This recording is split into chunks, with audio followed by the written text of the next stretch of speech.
Bismillahirrahmanirrahim. Assalamualaikum warahmatullahi wabarakatuh. Alhamdulillahirabbil alamin wassalatu wassalamu ala asyrafil anbiya'i wal mursalin nabiyina Muhammadin wa ala alihi wa sahbihi wa man tabi'ahum bi ihsanin ila yaumiddin. Amma ba'd. Hadirin al-ikhwa wal akhawat rahimani wa rahimakumullah.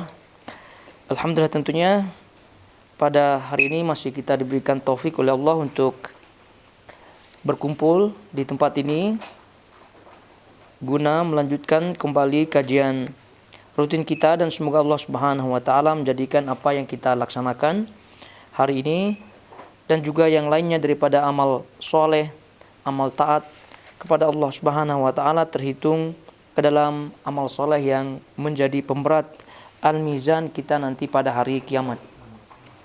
Tahap selanjutnya, sebagaimana dimaklumi, kita akan melanjutkan bahasan kitab Masail al-Jahiliyah yang insyaallah sekarang masuk pada masalah yang ke-10, al-mas'alatu al-ashiratu.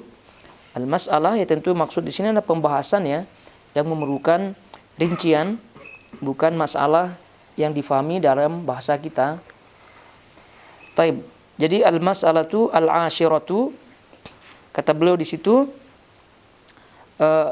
ramyuhum ahli dini biqillati fahmihim wa adami hifzihim. Yaitu yang ke-10 adalah mereka menuduh ahli agama, yaitu ulama, dengan tuduhan pemahaman yang sedikit atau sempit, wa adami hifzihim, dan mereka tidak memiliki hafalan. Dalam nas yang lain disebutkan wa adami haqdhihim, yaitu mereka tidak pandai. Jadi ini yang masalah yang ke-10, yaitu mereka menuduh para ulama pemahamannya sempit, kemudian tidak pandai. Nah, itu yang disebutkan oleh beliau rahimahullahu taala, dan kita baca di situ al-ashiratu al-istidlalu ala butlanid din biqillati afhami ahlihi wa adami hifzihim ka qawlihi badiya ar-ra'i. Surah Hud ayat 27.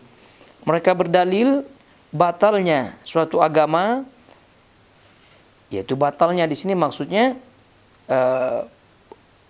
rusaknya atau tidak benarnya suatu agama karena pemeluknya sedikit pemikirannya.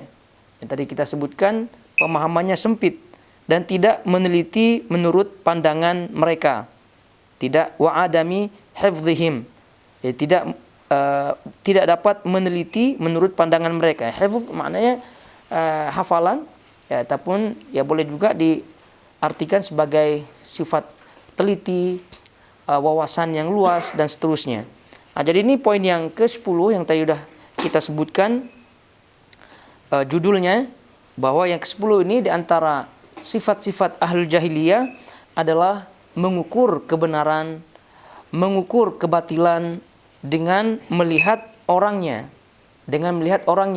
dan tentu menurut versi mereka, menilai orangnya menurut versi mereka. Jadi menurut versi mereka itu orang-orang yang membawa risalah ini, hatta para anbiya, para rasul, dan juga tentu pengikut-pengikutnya, para sahabat pada waktu itu, mereka menganggap mereka itu adalah pemahamannya sempit, wawasannya tidak luas. Nah, jadi mereka tidak pandai. Dan itu yang disebutkan di situ dalam surah Hud ayat 11, ayat 27, badiyar ra'i, yang sebagaimana firman Allah Subhanahu wa taala di situ, badiyar ra'i, yang lekas percaya saja. Maksudnya apa?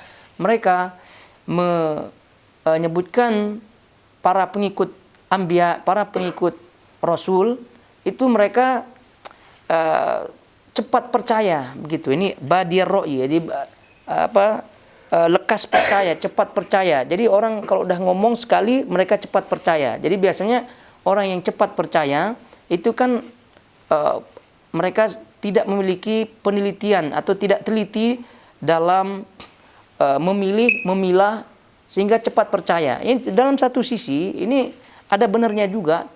Dalam satu sisi kalau orang tuh cepat percaya, apalagi zaman sekarang ya, berita-berita semua sedikit share dan seterusnya, dikit-dikit share, itu ada benarnya juga perkataan ini, yaitu mereka yang cepat percaya kemudian tidak teliti dan seterusnya, ya mereka adalah orang-orang yang wawasannya ya sempit, maksudnya tidak mau menggunakan akal pikirannya gitu untuk menimbang dan seterusnya, cepat percaya. Ini ada benarnya juga, ada benarnya dari satu sisi.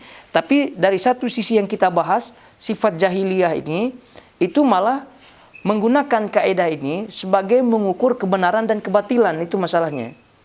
Ya kalau tadi case yang tadi kita sebutkan, ada postingan di WhatsApp, di Facebook, dia cepat percaya, ya bukan karena kebatilan kebenaran, tidak, tapi dia memang malas untuk berpikir. Dia malas untuk meneliti dan seterusnya. Nah, jadi ini kita tepikan dulu ya. Kita ketepikan yang ini, kita fokus ke yang ini. Jadi permasalahan jahiliyah atau sifat jahiliyah ini, itu memang dia jadikan ini sebagai kaidah dasar utama. Jadi dilihatnya sahabat-sahabat Nabi, ya, dilihatnya mereka yang cepat percaya kepada Nabi SAW, kepada Nabi Muhammad SAW, dan juga pengikut para anbiya, para rasul sebelumnya pun diklaim semacam ini. Jadi bagaimana orang ini kok cepat sekali percaya bahwasanya Allah itu satu, yang disembah itu hanya satu, kemudian ada neraka, ada surga yang kita tidak pernah melihatnya, terus kemudian dia percaya begitu saja tanpa meneliti, tanpa apa begitu. Jadi ini versi mereka, kaidah ini menurut mereka orang-orang seperti ini adalah orang-orang yang tidak dalam posisi kebenaran. Ya tadi kita sebutkan ini ada dua sisi, ada sisi benarnya, ya, dan ada sisi tidak benarnya. Nah, jadi kita fokus di sini ada sisi tidak benarnya. Kalau tidak, sikap kita istilahnya al-anah. Jadi lawan daripada tergesa-gesa, al-ajalah itu tergesa-gesa adalah al-ajalah. Jadi Nabi SAW pun menyebutkan al-ajalatu minasyaiton. Sifat tergesa-gesa itu daripada syaitan, dan kebalikannya al-anatu, yaitu sifat teliti dan seterusnya. Dan itu memang sudah disebutkan oleh Nabi SAW, seorang muslim ya tentu harus memiliki sifat teliti, tidak tergesa-gesa. Namun apa yang mereka lakukan daripada orang-orang jahiliyah ini, mereka menjadikan kaidah ini sebagai dasar utama. Walaupun mereka-mereka yang dituduh oleh mereka sebagai orang yang cepat percaya dan seterusnya, sebenarnya pada hakikatnya tidak. Pada hakikatnya, tapi sudah terlanjur dalam otaknya menyatakan orang-orang pengikut para anbiya, para nabi ini adalah orang yang tergesa-gesa, cepat percaya. Bagaimana mereka langsung percaya dengan dakwah Muhammad SAW, gitu, dengan dakwah Nabi Muhammad yang menyatakan tadi sesembahan cuma satu, konsekuensinya adalah berhala-berhala ini harus dimusnahkan. Dengan ucapan yang cepat begitu lalu kemudian dia percaya, kan tidak mungkin. Nah, itu sikap teliti. Jadi mereka melihat ini mereka ini tidak ada sikap teliti. Lalu kemudian wawasannya pun sempit, tidak pandai. Nah, kalau kita membawa kepada zaman kita sekarang ini, karena yang sering kita ingatkan bahwa masalah jahiliyah atau sifat-sifat jahiliyah yang disebutkan oleh penulis di sini itu tidak terbatas tentunya pada masa jahiliyah zaman dahulu, tidak. Tapi dia terus akan regenerasi. Dari generasi ke generasi, sifat itu akan muncul dan muncul.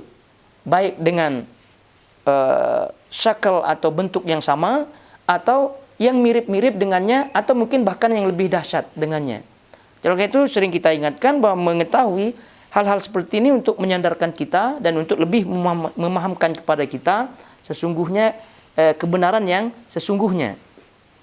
Nah, kalau kita melihat di zaman sekarang,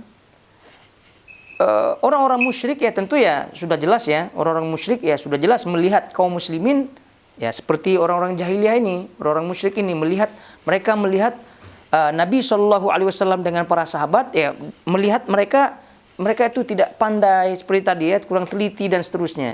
Begitu juga pandangan orang-orang kufar, orang kafir kepada kaum muslimin di zaman sekarang ini pun berlaku juga pandangan mereka.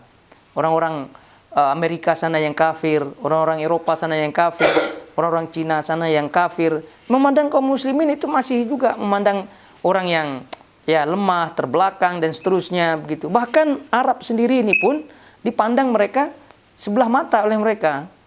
Kalau kita mau jujur-jujur, masih dipandang sebelah mata walaupun memiliki ekonomi yang banyak begitu ya, keuangan yang masya Allah begitu, tapi tetap saja dilihat oleh orang-orang Eropa sana itu mereka bawah, dipandang sebelah mata. Dan ini banyak cerita-cerita dari bahkan dari sini ya, dari Qatari sendiri. Kalau mereka pergi ke London dan seterusnya, bukan mereka dilihat oh begitu, tidak, masih mereka dipandang bawah sebelah mata.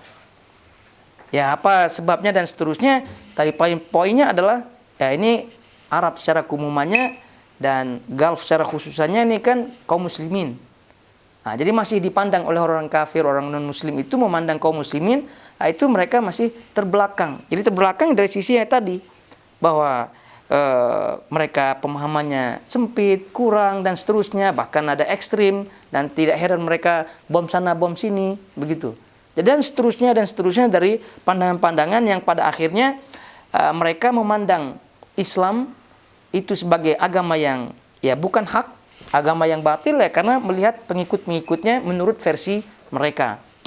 Nah, adapun kita dari kalangan kaum muslimin juga gitu kan, dan ini sebagai tentu fokus kita ya. Kalau tadi orang kafir ya memang begitulah pandangannya kepada kita. Tapi bagaimana dengan kita sendiri di tubuh kaum muslimin? Di tubuh kaum muslimin. Dan kaum muslimin sendiri kalau kita bahas permasalahan atau sifat jahiliyah nomor 1, nomor 2, nomor 3 sampai 9, itu pun ada sifat-sifat tersebut di tubuh kaum muslimin. Ya, terutama melihat mengukur kebenaran dan kebatilan dengan melihat taklid yang pernah kita bahas, melihat banyaknya pengikutnya, mengukur kebenaran dengan banyak pengikut, mengukur kebenaran dengan kedudukan. Nah, sekarang ini mengukur kebenaran dan kebatilan dari sisi pemahaman dan seterusnya. Jadi oleh karena itu kalau kita melihat, ini fakta juga ya, bahwa orang-orang yang memegang teguh Al-Quran dan Sunnah itu tidak jarang, dan bahkan ulama-ulama Saudi ya, seperti Syekh Utsaimin dan seterusnya, ada di antara mereka yang menuduh syekh tersebut yang masya Allah alim dan seterusnya, mereka menuduh syekh tersebut sebagai ulama haid dan nifas saja. Ulama haid dan nifas katanya.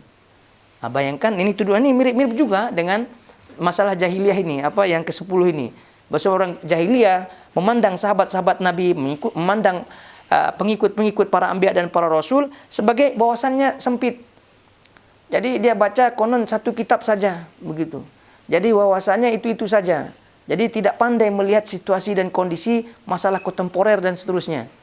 Nah, jadi mereka menyebutkan tadi bahwa ulama-ulama itu adalah ulama haid dan nifas saja. Jadi mereka hanya pandai dalam bab haid dan nifas. Nah, jadi bab toharoh dan seterusnya itu saja. Adapun terkait dengan masalah-masalah yang lainnya dan seterusnya, maka mereka tidak menjadi rujukan. Dan ini terjadi ya tentunya di kalangan kaum muslimin yang apabila melihat orang-orang yang memegang teguh Al-Quran dan Sunnah, istiqomah di atasnya, mengamalkan sunnah-sunnah Nabi SAW dari ujung rambutnya sampai ujung kakinya, dia berusaha berjenggotlah, pakaian bawahnya dari celananya, sarungnya dan seterusnya tidak isbal, dan itu kan yang zahir dan sangat-sangat ringan sekali. Tapi lagi-lagi mereka menyebutkan itu kan mereka hanya baca satu kitab saja. Jadi mereka hanya melihat dan memandang satu pandangan pendapat para ulama saja. Coba dibuka pandangan-pandangan yang lain, pendapat-pendapat lain gitu. Jadi pasti dia akan mendapatkan wawasan yang luas begitu. Sehingga dia tidak terkesan terkongkong gitu ya oleh suatu pendapat. Jadi dia tidak hidup bebas begitu, tidak hidup bebas. Dan ini kita melihat kebanyakan fakta seperti itu. Kalau ada orang yang berusaha menegakkan sunnah dan seterusnya, itu dia ya pandangannya seperti itu saja. Jadi ilmunya, wawasannya sampai di situ saja. Nah, jadi dia pikirannya kalau kita menegakkan sunnah, dari contoh-contoh ringan yang tadi kita sebutkan, memanjangkan jenggot dan seterusnya. Jadi kalau dia akan membaca pandangan-pandangan atau pendapat-pendapat para ulama, ya tentu dia akan mendapatkan, ya kan boleh di trip lah, boleh di ini, selama niatnya inilah, apalah gitulah. Apa macam-macam alasannya yang itu mereka klaim sebagai pendapat. Itu mereka klaim sebagai pendapat. Sehingga kebalikannya, mereka-mereka yang menegakkan sunnah akhirnya dituduh sebagai wawasan yang sempit. Wawasan yang sempit. Nah ini kalau kita melihat di masing-masing kita ya pasti akan menemukan hal-hal seperti ini. Dan ini ketahuilah ini adalah sifat jahiliyah yang seperti itu. Sifat jahiliyah. Jadi orang itu kalau udah manhaj salaf, bermetode, mengambil metode dalam beragama, sebagaimana halnya salaf as-soleh, sahabat-sahabat Nabi SAW, maka ketahuilah itu sudah sempurna. Untuk menghadap Allah Subhanahu wa Ta'ala nanti itu sudah sempurna. Mau dianggap terbelakanglah, mau tidak dianggap terbelakanglah, itu urusan mereka yang memandang seperti itu. Tapi kita mesti berusaha tegak di atasnya.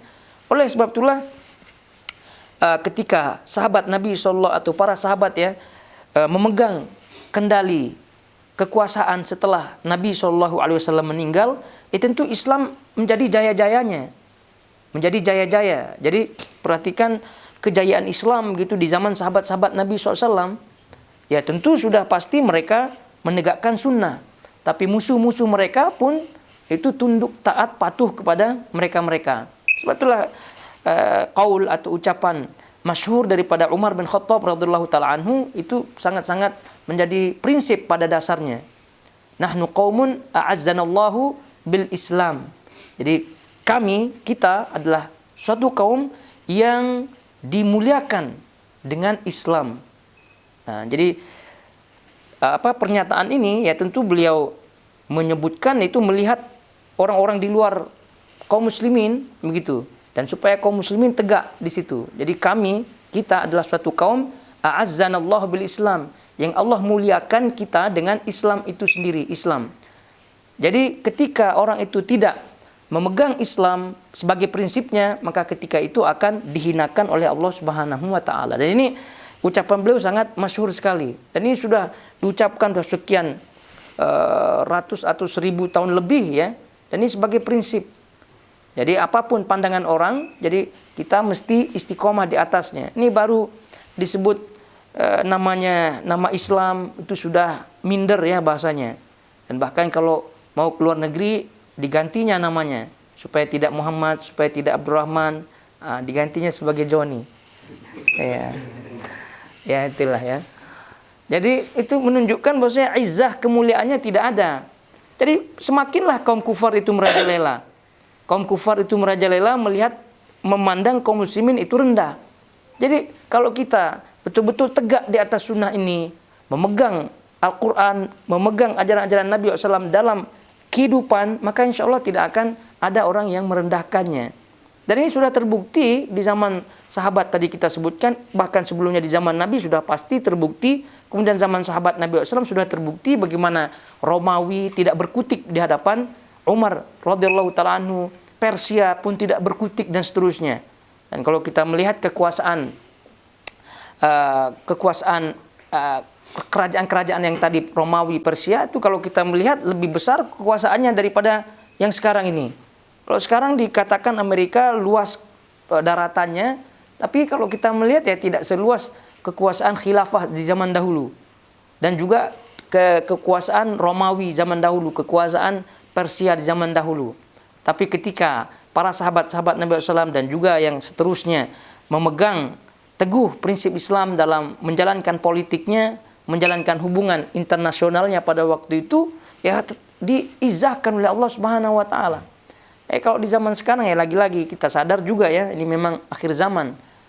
Ya, jadi mereka sangat sedikit ya untuk menegakkan prinsip-prinsip Islam itu, bahkan mengikut-ngikut daripada orang-orang kafir dan seterusnya. Kita lihat fakta daripada negeri-negeri kaum muslimin sekarang ya, karena mereka mengikuti keinginan, kemauan, arus ya daripada orang-orang kafir, sehingga ya izzah, kemuliaan itu sangat-sangat sulit untuk diberikan oleh Allah Subhanahu wa taala kepada mereka.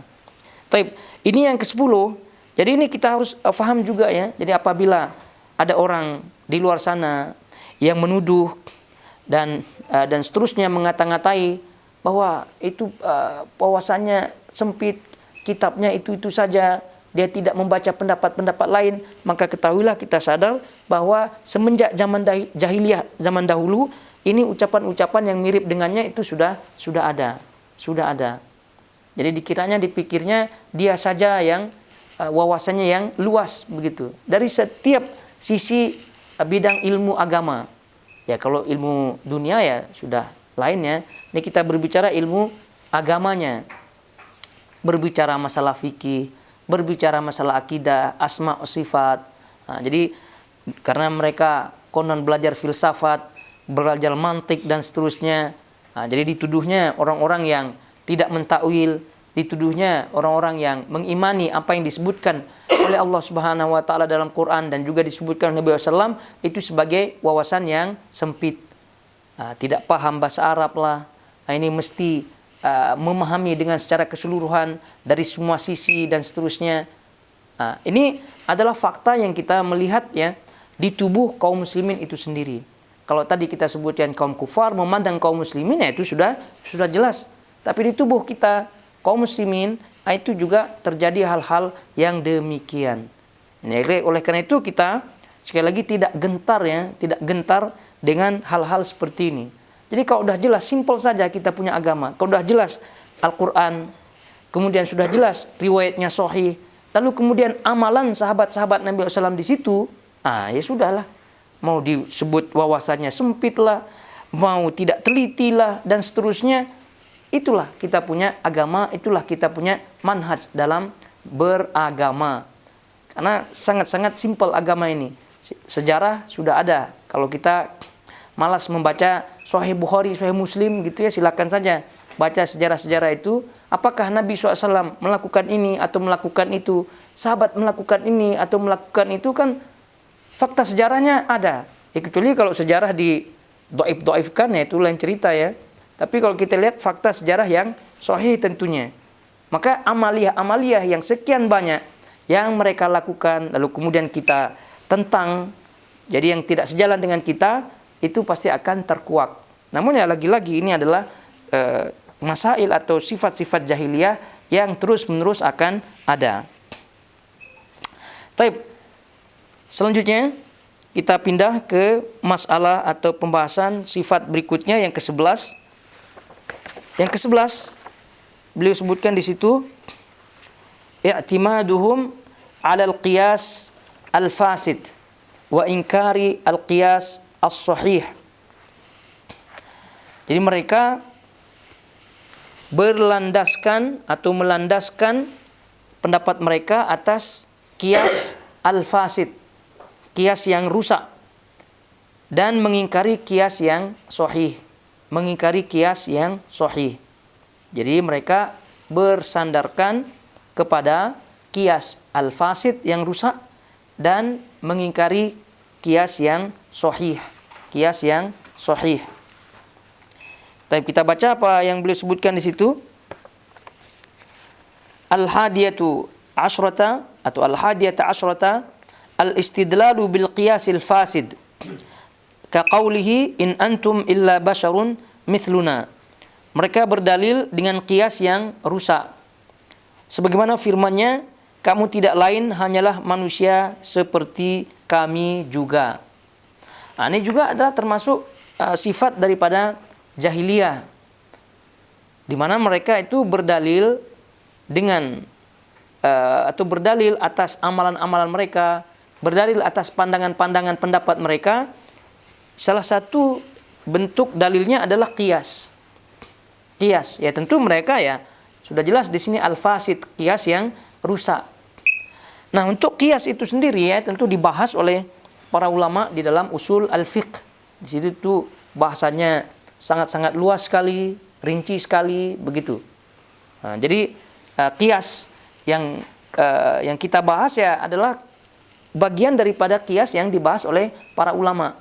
Karena kias ini kalau kita melihat dari segi dalil atau dari segi pendalilan syar'i, maka ini kita kenal ada dalil Al-Quran, dalil As-Sunnah, dan juga dalil ijma', lalu kemudian dalil qiyas. Dalil qiyas. Nah, jadi ini qiyas pun bagian daripada dalil. Walaupun tidak sekuat tentunya Al-Quran dan Sunnah.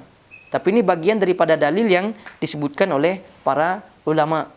Karena qiyas itu sendiri dilakukan juga oleh Nabi SAW, dan qiyas itu bagian daripada fitrah. Jadi orang itu mengqiyas atau membandingkan, ya, membandingkan itu adalah bagian daripada fitrah seseorang, bagian daripada fitrah manusia.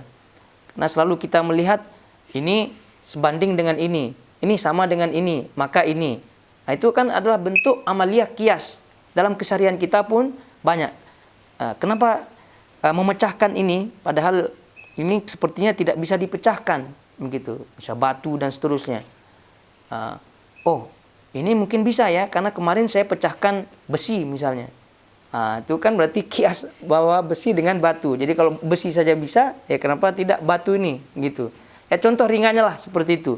Dan Nabi SAW dalam riwayat-riwayat yang ada juga menggunakan kias. Ya contoh saja ketika beliau ditanya, ada seorang sahabat datang kepada beliau dan bertanya, bagaimana wahai Rasulullah, umi saya meninggal dunia dan beliau memiliki hutang puasa. Artinya beliau tidak berpuasa.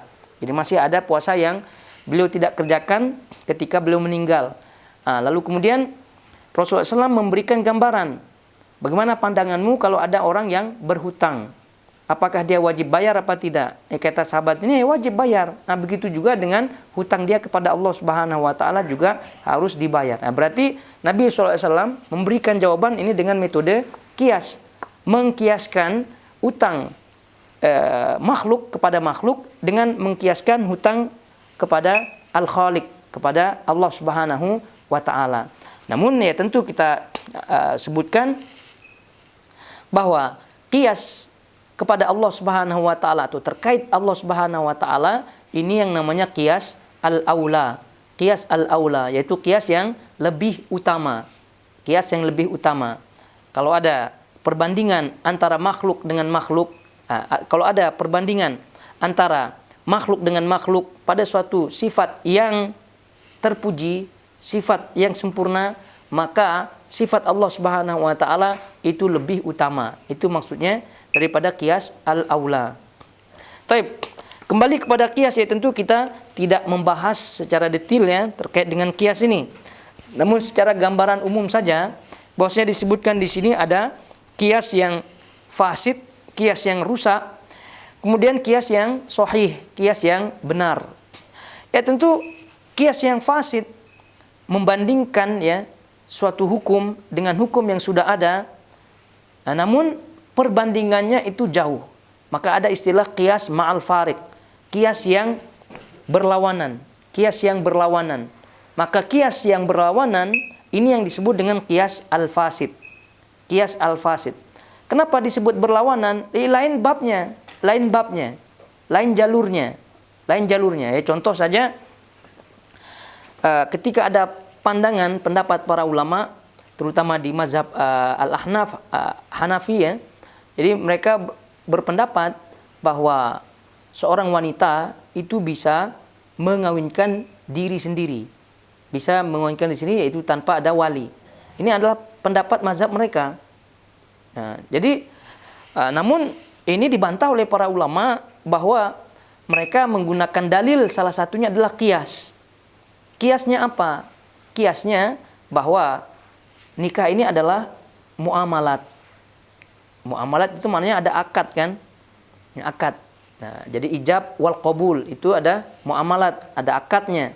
Maka sebagaimana halnya akad-akad yang lain, seorang wanita itu boleh melakukannya sendiri. Contoh akad jual beli, ijab qabul pada jual beli. Itu kan perempuan bisa. Itu tanpa ada wali, tanpa ada apa gitu kan bisa aja pergi ke lulu sana gitu untuk dia berjual beli atau membeli dan seterusnya di pasar begitu. Maka dikiaskan dari situ bahwa ini pun nikah pun akad juga. Jadi oleh karena itu sama-sama akad, maka dikiaskan, ya itu bisa, itu boleh. Nah, ini salah satu dari pandangannya. Namun kiasnya ini dibantah oleh para ulama karena kias ma'al farik, kias yang berlawanan. Berlawanan satu dari sisi nas. Ya, berlawanan dari sisi nas. Bahwasanya Nabi SAW sudah menyatakan bahwasanya setiap wanita yang menikah tanpa wali, maka nikahnya batil. Nikahnya batal. Kata Nabi SAW. Maka udah ada nas di depannya, maka kias itu tidak berlaku lagi. Nah, jadi sebab itulah para ulama di antara Syekhul Islam Ibnu Taimiyah rahimahullahu taala itu menyebutkan jika nas sudah ada, jika nas sudah jelas gitu, maka kias itu tidak dipakai lagi. Kias itu tidak dipakai lagi. Maka oleh sebab itulah kias yang sahih, ya, kias yang sahih disebutkan oleh para ulama adalah ilhaqu far'in bi aslin fil hukmi li jami' bainahuma. Nah, itu dia punya ta'rif, ya. Dan itu banyak tarif-tarif yang lain, definisi-definisi lain. Tapi yang masyhur ya seperti ini, mudahnya bahwa mereka menyebutkan kias itu adalah menyamakan hukum sesuatu yang tidak ada nas, tidak ada dalilnya, dengan sesuatu yang sudah ada nasnya, ya, dengan sesuatu yang sudah ada nasnya berdasarkan sebab yang sama, berdasarkan illah atau sebab yang sama. Itu definisi daripada kias ini. Ya, contohnya, ya banyak contohnya. Misal dalam khamar atau alkohol. Dulu di zaman Nabi, di zaman dahulu, alkohol itu ya dibuat dari perasan anggur, gitu kan? Dibuat dari perasan kurma, kemudian diproses, gitu kan? Sehingga menjadi khamar, menjadi alkohol. Nah, oleh karena itu kalau kita melihat hukum-hukum yang memabukkan di zaman kita sekarang, ya tentu tidak ada di zaman Nabi SAW. Jadi banyak sekali bir misalnya, atau apalagi yang memabukkan. Ya banyaklah, misal drug misalnya. Dan segala macamnya itu tidak ada di zaman Nabi SAW. Lalu kita bagaimana caranya? Itu menggunakan kias. Jadi oleh karena itu rukun daripada kias itu sendiri ada 4. Rukun kias sendiri ada 4. Ini ringan-ringan saja ya, kalau tidak ini masalah memerlukan fokus tinggi sebetulnya. Karena itu yang dibahas di usul fiqh. Oleh sebab itu kita bahasanya ringan-ringan sajalah. Jadi kias itu ada rukunnya 4. Yang pertama adalah al-asl, namanya al-asl. Asal, jadi asal itu sumber, ya, bahasanya sumber. Ya, sumber maksudnya di sini adalah hukum asalnya. Hukum asal yang tentu memiliki nas, ini hukum. Ya, contoh sekarang kita case yang tadi yang mudah-mudahnya adalah perasan anggur yang menjadi alkohol, yang menjadi memabukkan. Itu kan di zaman Nabi. Ada nasnya apa tidak? Ya, ada nas. Memang itulah alkohol yang ma'ruf, yang diketahui oleh sahabat-sahabat Nabi SAW. Jadi tidak ada jenis lain, tidak ada drug di zaman dahulu, tidak ada. Apalagi misalnya yang lain, jenis-jenis wine dan seterusnya, tidak ada. Yang lainnya, yang jenis-jenis selain anggur dan ini tidak ada. Jadi minuman alkohol yang dari anggur atau perasan kurma, oke, boleh kita sebut sebagai asal, sebagai sumbernya, yang memiliki nas. Nah, dan itu yang diistilahkan oleh para ulama dalam usul itu disebut sebagai al-maqis alaih. Al-maqis alaih namanya. Jadi itu adalah sumbernya. Lalu kemudian yang kedua, rukun yang kedua adalah al-fara'. Al-fara', cabang. Cabang. Kalau tadi asal sumbernya, kemudian sekarang cabangnya. Cabang maksudnya apa? Adalah sesuatu yang kita ingin mencari tahu hukumnya gitu, dengan menyamakan dengan sumbernya yang tadi. Ya, contoh drug, ya, drug. Contohnya adalah drug. Ya, drug ini tidak ada di zaman Nabi SAW gitu. Tapi ini kita lihat dia memabukkan juga. dan lebih dahsyat malah memabukkannya. Nah, jadi kita taruh di situ drug, contohnya adalah fara, cabangnya. Jadi cabang ini adalah suatu hukum yang tidak ada nasnya. Ya, kalau tadi asal atau sumber adalah hukum yang ada nasnya. Yang ada nasnya, dah jelas dalilnya. Nah, sekarang fara ini, cabang ini adalah suatu hukum yang belum ada nasnya. Belum ada nasnya. Ya, contoh tadi drug.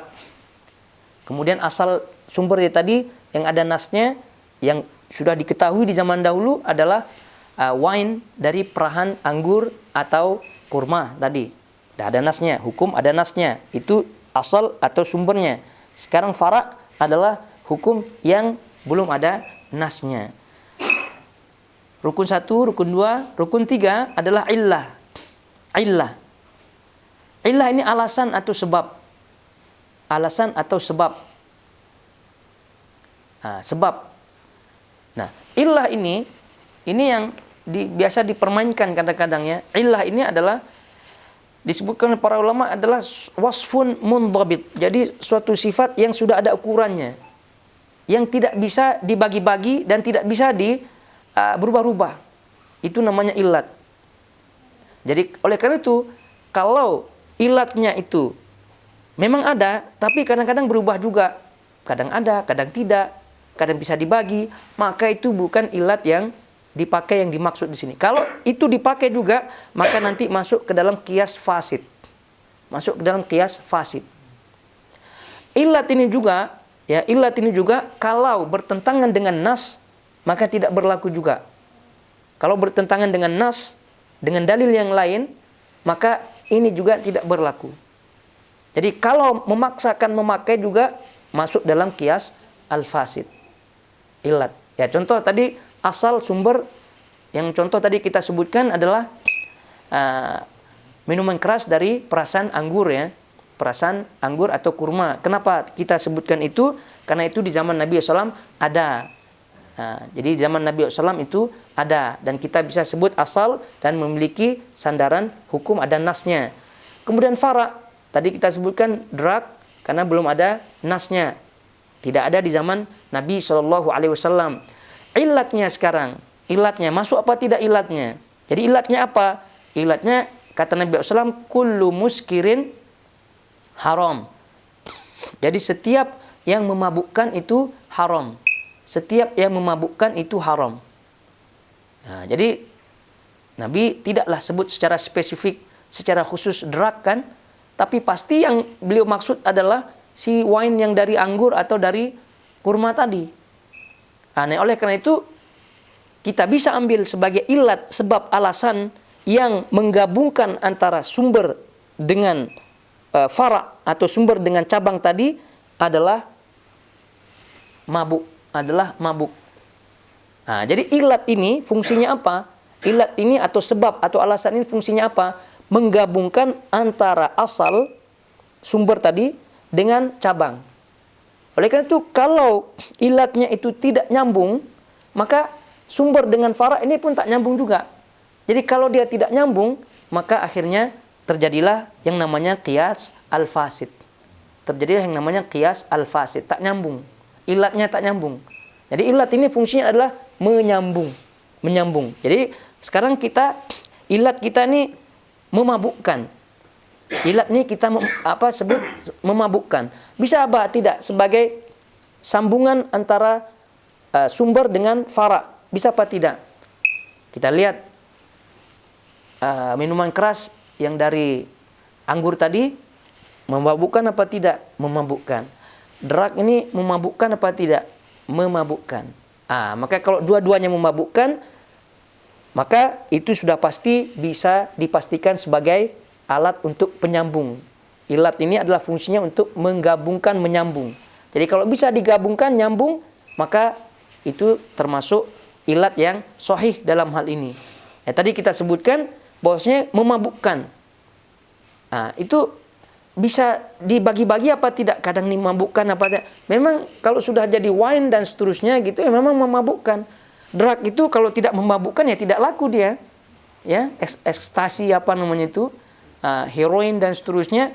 Kalau tidak memabukkan ya jadi namanya bubuk-bubuk biasa lah. begitu. Jadi oleh karena itu ilat masuk. Ada nas tidak yang menyelisihinya, begitu. Yang menyelisih, mungkin kalau ada nas bilangnya kalau drug misalnya dikecualikan daripadanya, misalnya. Kan tidak ada nas yang demikian. Jadi oleh karena itu, ini ilatnya nyambung dia, maka masuk ke dalam ilat yang sahih. Lalu kemudian yang keempat adalah hukum. Rukun yang keempat adalah hukum. Ya, hukum maknanya kesimpulan. Kesimpulan dalam menghukumi cabang tadi ya. Kalau yang asal, yang sumber kan sudah ada itunya, hukumnya, betul tidak? Nah, ini kita mau cari faraknya, begitu. Oleh karena itu, contohnya tadi kalau ada ya mungkin saja ada yang jahil-jahil gitu. Apa hukumnya bir ya? Apa hukumnya bir gitu? Padahal ini kan bukan dari anggur lah, bukan daripada kurma, dari tape misalnya, atau dari mana gitu. Ini apa hukumnya? Ya, kalau sudah jelas ya kita sebut saja apa itu haram lah begitu. Karena setiap yang memabukkan itu haram kata Nabi. Nah, ini kan ringkasnya gitu kan. Tapi kalau kita mau memeras otaknya orang itu, ya kita bahas aja kias ini. Ada asal lah, ada farak lah, ada ilat lah. Nah, kesimpulannya hukumnya muncul bahwasanya farak itu hukumnya sama dengan hukum asal, yaitu haram. Ya, sama dengan kita di majelis sekarang ini. Kalau dibahas ini udah berat ya gitu. Udah agak-agak ngantuk-ngantuk lah gitu kan. Ya. Jadi ya itu dia ringkasnya saja. Ya paham apa tidak paham ya itu urusan masing-masing lah gitu kan. Ya. Nah, jadi kias ini lagi-lagi ya. Nah, kias yang fasid adalah kias yang tidak tidak memiliki unsur atau tidak memenuhi unsur 4 rukun yang tadi kita sebutkan. Nah, mungkin asalnya yang salah, mungkin faraknya yang tidak ada syaratnya, atau ilatnya yang tadi kita sebutkan, dan seterusnya. Nah, maka ini kias yang fasid. Jadi contohnya, kalau kita melihat contoh yang disebutkan dalam firman Allah Subhanahu wa taala itu dalam surah Ibrahim ayat 10. Di situ disebut in antum illa basyarun mithluna. Sebagaimana firman-Nya, kamu tidak lain hanyalah manusia seperti kami juga. Ini ucapan orang-orang kafir ya, orang-orang musyrik kepada para anbiya, para rasul. Nah, yang ketika mereka didakwahkan untuk menyembah Allah Subhanahu wa taala dan rasul-rasul tersebut, para anbiya tersebut mengaku dirinya utusan dari Allah Subhanahu wa taala. Nah, orang-orang kafir itu main otaknya. Nah, jadi otaknya bermain dan mengatakan bahwasanya kalau memang dia utusan Allah begitu kan, pastilah yang menjadi utusan itu adalah yang mulia, makhluk yang mulia, tidak sama dengan kami yang didakwahi. Nah, jadi maksudnya adalah malaikat. Jadi ini kalau utusan sama dengan kami ya apa bedanya? Maka dia bilang kamu tidak lain hanyalah manusia seperti kami. Jadi tak nyambung, tak sesuai lah begitu. Jadi kalau itu utusan Allah, ya itu mestinya daripada malaikat begitu, baru begitu. Ya samalah dengan di army gitu kan. Kalau sama-sama tidak memiliki bintang lalu kemudian diperintah-perintah, ya kamu ini siapa gitu kan. Ya, kalau yang memerintahnya dia ada bintangnya, bahkan 4, itu siap begitu, terus langsung jalan gitu. Ini sama, manusia biasa sama. Nah, ini kias yang seperti ini pun dipergunakan oleh orang-orang kafir dalam membantah para anbiya, para rasul. Nah, kalau tidak di situ ayat-ayat Al-Qur'an pun sudah banyak tentu membantah bahwasanya Allah Subhanahu wa taala memilih ya.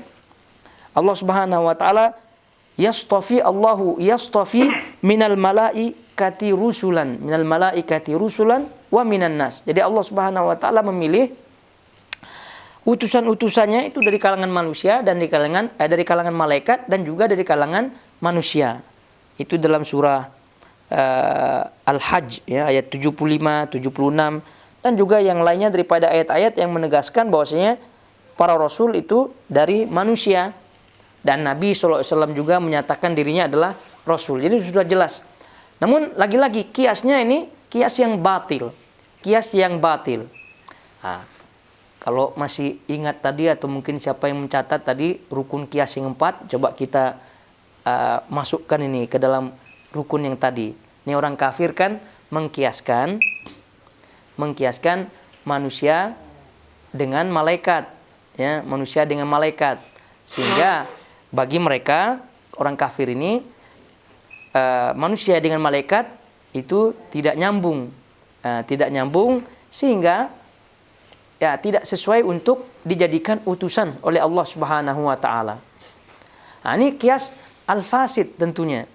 Ya, kalau kias yang sahih, ya tentu nyambung-nyambung saja. Malaikat dengan nabi atau dengan manusia, itu kira-kira kalau kita berbicara ilat sebab yang bisa menyambung antara malaikat dengan manusia apa? Sama-sama hamba. Sama-sama hamba dia. Sama-sama hamba. Maka seorang hamba itu bagaimana di hadapan Allah Subhanahu wa taala? Ya tunduk patuh. Kalau dijadikan sebagai utusan ya siap gitu. Kalau tidak dijadikan utusan siap. Dan faktanya Allah Subhanahu wa taala menjadikan dari kedua-dua tersebut makhluknya, malaikat pun manusia, itu ada di antara mereka yang menjadi utusannya. Nah, jadi oleh itu kalau menggunakan qiyas as-sahih nyambung dia. Sahih dia. Tapi karena dia menggunakan qiyas al-fasid, qiyas yang rusak tadi, nah, maka itu pun keliru. Dan ini kita baca apa yang disebut oleh Ibnu Qayyim rahimahullahu taala ya dalam kitabnya I'lam al-Muwaqqi'in. Dikata beliau di situ, wa kullu bid'atin wa maqalatin fasidatin fi adyanir rusuli fa asluha minal qiyasi al-fasidi. Setiap bid'ah atau perkara baru dan pendapat-pendapat yang rusak, pendapat-pendapat yang salah, al-fasid, yang rusak, fi adyanir rusul, dalam agama para rasul, ya termasuk Nabi kita Muhammad SAW. Berarti dari Nuh sampai Nabi SAW, kata beliau, setiap bid'ah, ya karena utusan-utusan sebelumnya, pengikut-pengikut sebelumnya daripada pengikut anbiya, pengikut rasul, mereka juga ada bid'ahnya. Itu terutama Nasrani itu, Kristen itu banyak bid'ahnya. Gitu kan? Orang Yahudi lagi banyak bid'ahnya. Islam pun ada juga bid'ah-bid'ah yang dilakukan. Maka kita kembali, setiap bid'ah dan pendapat yang rusak dalam agama para rasul itu adalah asalnya dari qiyas yang fasid. Qiyas yang fasid, qiyas yang rusak. Itu pasti itu dasarnya. Itu pasti dasarnya gitu. Kemudian beliau sebutkan fama ankaratil jahmiyatu sifatir rabbi wa af'alahu wa 'uluwahu ala khalqihi wa istiwa'uhu ala 'arsy wa kalamahu wa taklimahu li 'ibadihi wa ru'yatahu fil daril akhirati illa minal qiyasil fasid.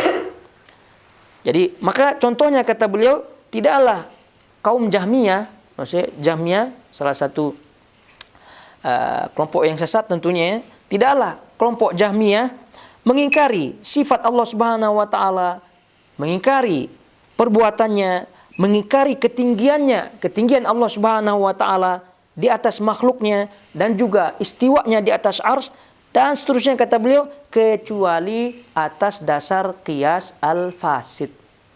Atas dasar qiyas itu semua adalah dasar qiyasnya adalah qiyas al-fasid.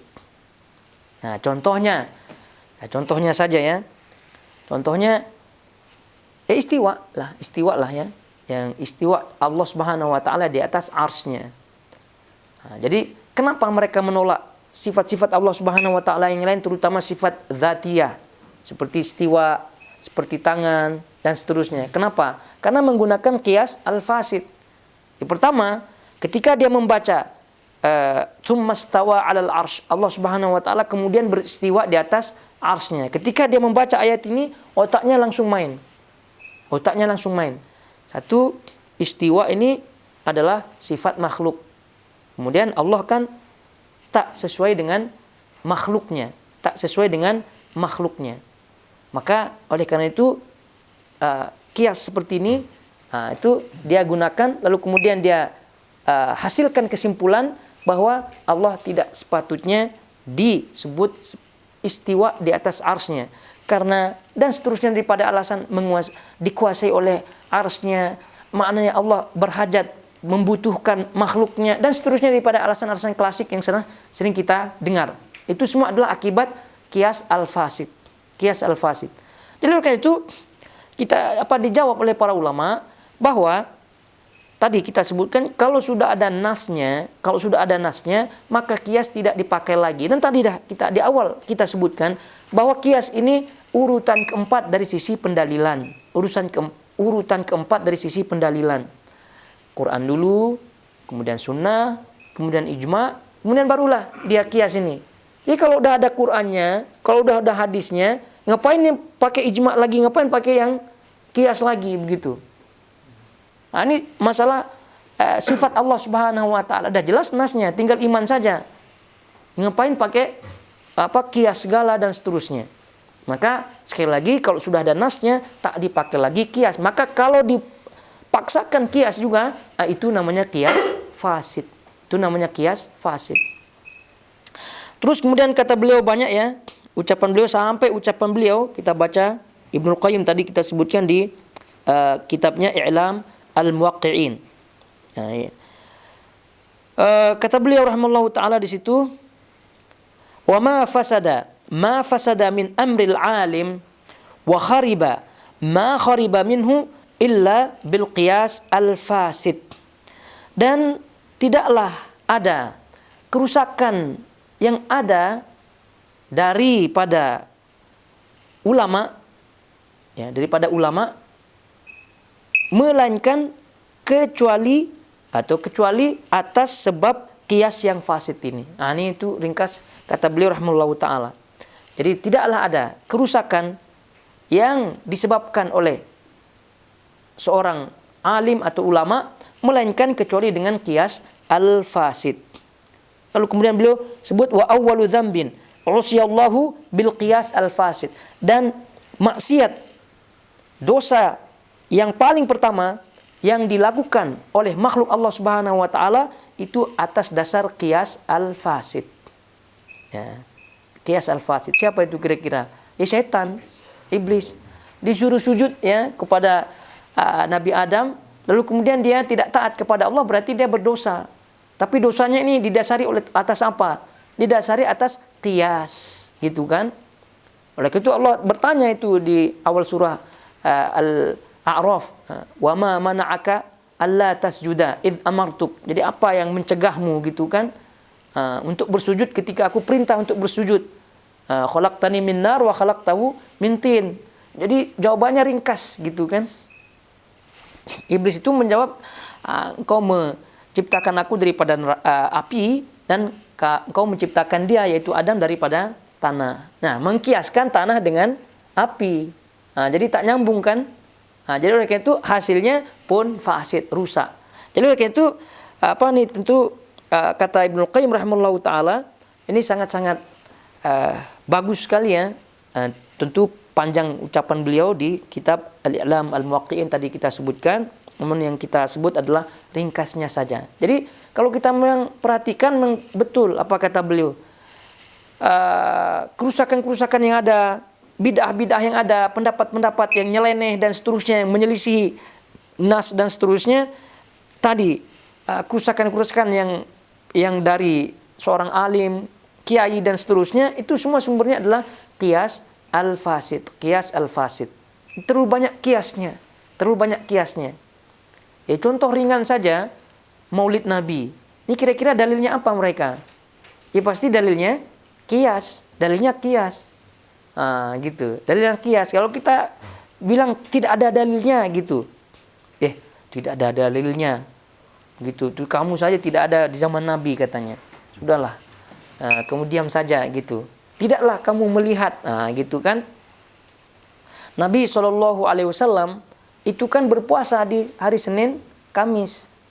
Hari Senin terutama ya. Hari Senin, hari Kamis. Senin kelahirannya. Maka oleh karena itu kita pun mengadakan maulid untuk mengagungkan hari Senin tersebut. Karena konon katanya kan kalau kita masukkan ya rukun qiyas ini kira-kira masuk apa tidak ya? Ada tadi asal ya, sumber yang ada nasnya ya. Kemudian fara, ada cabangnya. Hukum yang belum ada nasnya. Yang kita mau cari hukumnya. Kemudian ilat ya, sebab alasannya. Kemudian hukum 4. Sekarang asalnya apa ini? Puasa hari Senin. Ada dalilnya apa tidak? Ada, begitu kan? Ya, ada dalilnya, hari Senin puasa ada. Kemudian faraknya apa ini? Maulid contohnya ya. Maulid faraknya, cabangnya, hukum yang belum ada nasnya, yang kita mau cari hukumnya. Atau tidak? Maulid. Ilatnya apa? Menurut mereka ilatnya adalah mengagungkan. Mengagungkan. Jadi Nabi SAW berpuasa pada hari Senin, begitu kan? Itu atas dasar apa? Untuk mengagungkan hari Senin yang merupakan kelahirannya. Kita pun bermaulid dalam fungsi tujuan apa? Pun mengagungkan hari Senin yang merupakan hari kelahirannya. Cocok apa tidak? Ya cocok lah kata muridnya, gitu kan? Jamaahnya. Gitu. Tak mungkin ada satu jamaah bilang, Ustaz tak cocok gitu. Itu berani sekali di majelis tersebut. Gitu kan? Lalu kemudian hukumnya apa? Kalau hari Senin itu sunnah untuk dilakukan, maka hukumnya maulid ini pun sunnah. Ini ngeri apa tidak? Gitu dia. Itu ahli kalam, mantik dan seterusnya itu jauhi saja gitu ya. Ya karena itu main kias dan seterusnya. Itu ngeri. Tapi kalau kita lihat hakikatnya, ini manipulasi saja, begitu kan? Ibarat fata morgana saja, di kejauhan nampak gitu bagus air gitu kan? Rupa-rupanya didekati tidak ada. Yang satu nasnya sudah jelas, gitu kan? Betul. Yang satu tidak ada nasnya. Lalu kemudian kita lihat ilatnya. Ilatnya, dia bilang mengagungkan. Ini memang siapa yang sebut dia ilatnya mengagungkan? Nabi SAW berpuasa untuk mengagungkan hari Senin merupakan kelahirannya. Siapa yang bilang gitu? Tidak ada kan? Berarti Nabi SAW melakukan hari Senin itu murni ibadah. Gitu kan? Murni ibadah. Dan hari Senin, hari Kamis, itu bahkan Nabi SAW menyebutkan kan diangkat amal. Jadi beliau kan banyak hadisnya dan semalam kita sebut terkait dengan puasa Sya'ban. Ya, beliau menginginkan supaya ketika amalnya naik itu dalam keadaan ibadah, dalam keadaan puasa. Itu kan jelas tuh ibadah kepada Allah Subhanahu wa taala, bukan mengagungkan. Berarti ilatnya Nabi SAW melakukan puasa Senin atau puasa Kamis itu adalah ibadah. Maka kalau ibadah berarti itu bentuknya perintah. Kalau bentuknya perintah mesti ada dalilnya. Nah sekarang maulid Nabi SAW, kalau kita samakan ilatnya dengan Nabi SAW yang tadi puasa hari Senin, hari Kamis, maka jelas mereka tidak bisa datangkan. Maulid kan ibadah. Ya, kalau ibadah berarti harus ada perintahnya. Kalau ada perintah berarti harus ada dalilnya. Silakan. Apakah kalian-kalian ini bisa menghidangkan dalil yang sedap? Gitu kan, terkait dengan maulid apa tidak? Dalil yang sedap tadi tidak bisa didatangkan, melainkan hidangan-hidangan makanan-makanan yang sedap pada maulid tersebut itu bisa dihidangkan. Tidak heran ketika maulid itu makanan itu berbanjir-banjir gitu kan pada waktu itu. Ya karena makanannya saja sedap, dalilnya tidak. Jadi begitu kan. Jadi ini sebab itulah apa yang tadi disebutkan Ibnu Qayyim itu sangat-sangat tepat sekali. Karena tadi kalau kita tidak jawab kias mereka, ya, maka banyak kaum muslimin yang akan terpengaruh. Ya karena konon katanya, Masya Allah begitu kan luar biasa, ilmiah ya, ilmiah begitu dan seterusnya. Jadi akhirnya jamaahnya pun yakin seyakin-yakinnya, bukan 100%, lebih lagi ya, 200, 300 sampai 1000%-nya. Sampai keluar-keluar dari majelisnya pun seolah-olah dia lebih pandai daripada gurunya itu. Memberantas siapa yang mengatakan maulid itu bid'ah. Itu harus kita melihat. Jadi kata beliau ini mengingatkan kepada kita semua bahwasanya betul seluruh kefasidan, kerusakan-kerusakan daripada pendapat yang nyeleneh, bid'ah dan seterusnya itu semua adalah bentuk daripada kias. Bentuk daripada kias, cek saja semua.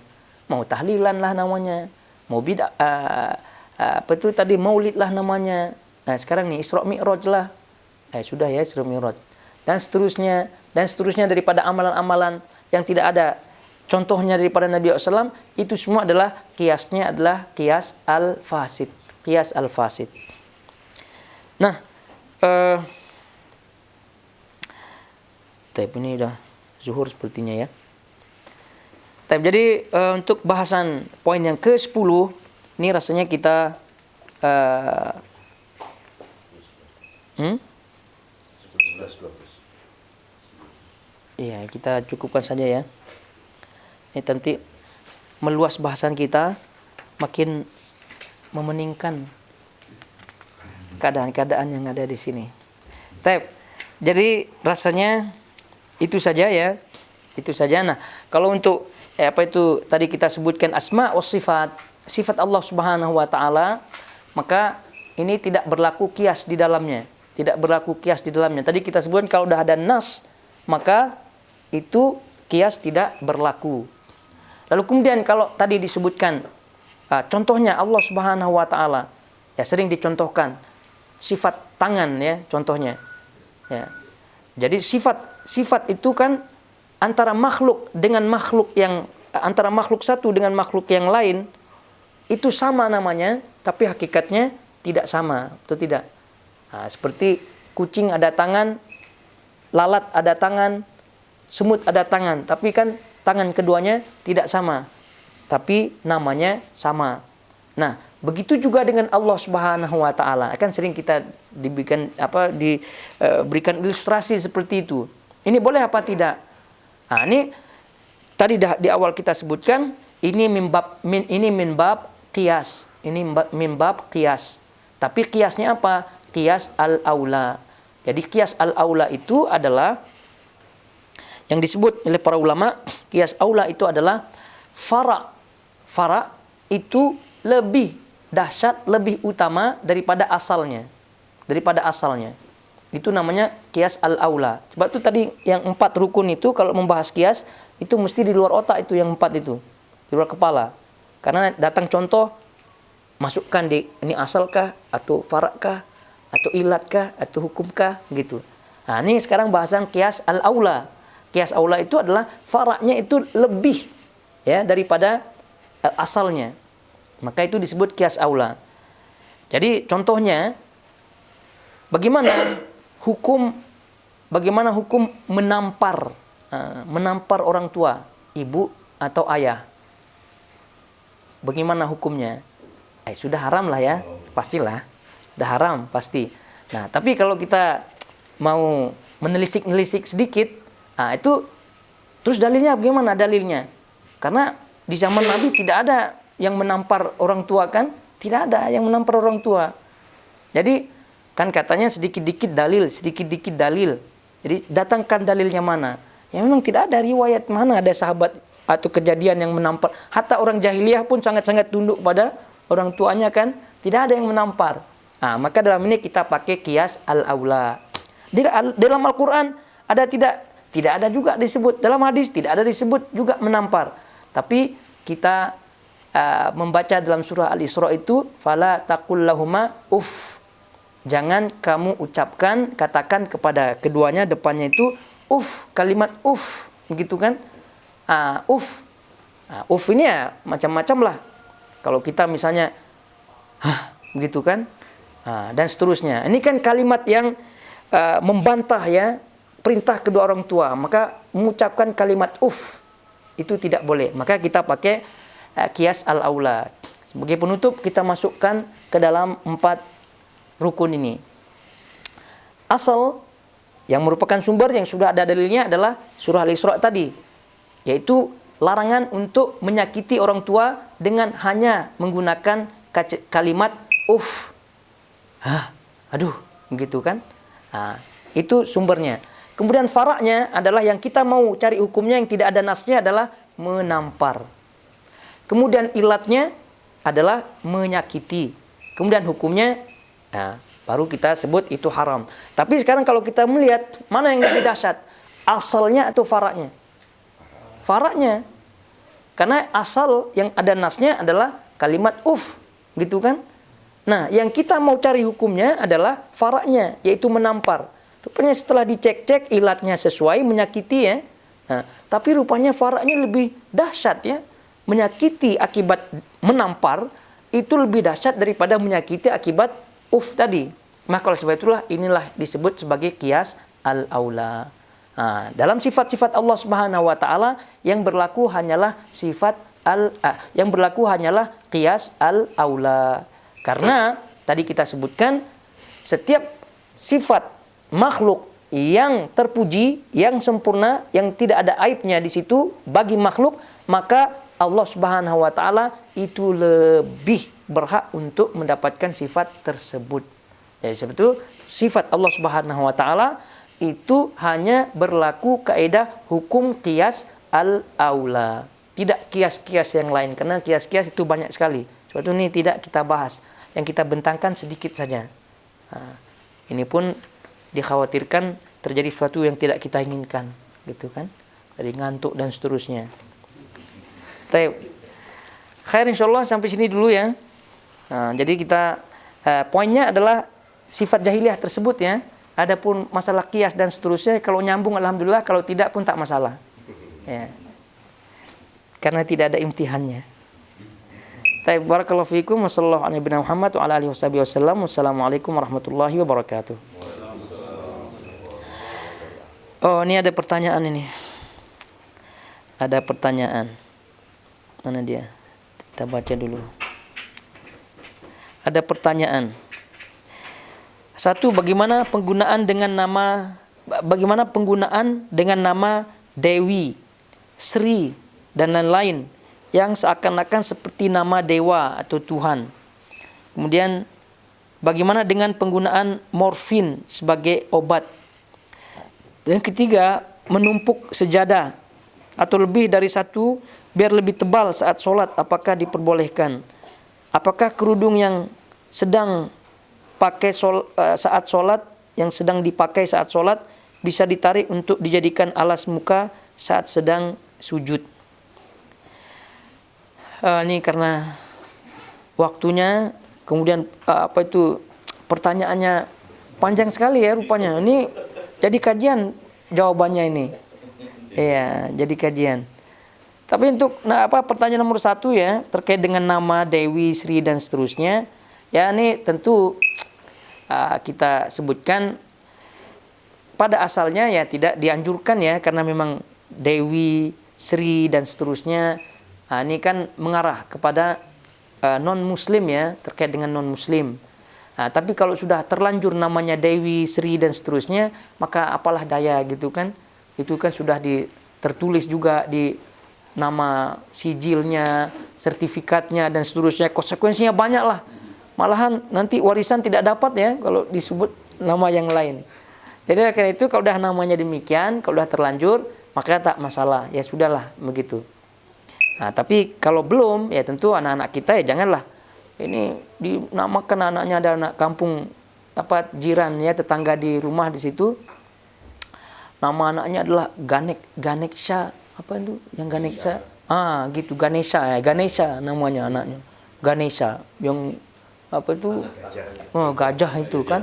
Itu nama anaknya, Ganesha. Dan Muslim. Karena dia mungkin kuliah di Gajah Mada itu, ya kan? Ya, dan seterusnya. Jadi asalnya ini tidak baik ya nama-nama seperti ini. Tapi kalau udah terlanjur ya ini. Tapi kalau misal orang tua kita yang ada otoritas ya di situ, kemudian dia masih kecil, maksudnya konsekuensinya tidaklah banyak, dia belumlah juga sampai sekolah dasar belum selesai ya, kan belum konsekuensinya banyak. Kalau belum konsekuensinya banyak, ya silakan diganti. Tapi kalau udah konsekuensinya ada banyak sekali ya, berapa banyak sertifikatnya itu, ya maka ya tentu ya sudahlah, mau diapakan lagi. Dan seterusnya, bagaimana dengan penggunaan morfin sebagai obat? Ya ini tadi kita sebutkan ilatnya ya, ilatnya. Jadi muskir yang dimaksud di situ adalah ya tentu muskir yang tidak ada faedahnya dan yang mendapatkan mudarat. Karena di situ ya tentu kita menggunakan kaidah lagi ya. Ada yang kaidahnya la darar wala dirar. Tidak boleh memudaratkan diri dan tidak boleh memudaratkan orang lain. Nah, itu kaidah juga berdasarkan hadis Nabi SAW. Nah, kalau morfin ini bisa untuk pengobatan, ya berarti ya sebatas obatnya saja. Sebatas obatnya saja. Nah, dan kalau ada pengganti daripada morfin itu, maka dipakai kaidah yang pernah kita pelajari di Izgowa itu, saddud dzara'i'. Dipakai kaidah saddud dzara'i'. Dan lebih baik jangan pakai. Nah, sama juga dengan ganja. Katanya ganja itu sebagai bumbu makanan ya, penyedap rasa pula kan. Kalau ada penyedap rasa yang lain ya janganlah tanam ganja itu. Maka itu namanya saddud dzara'i namanya. Taib ya.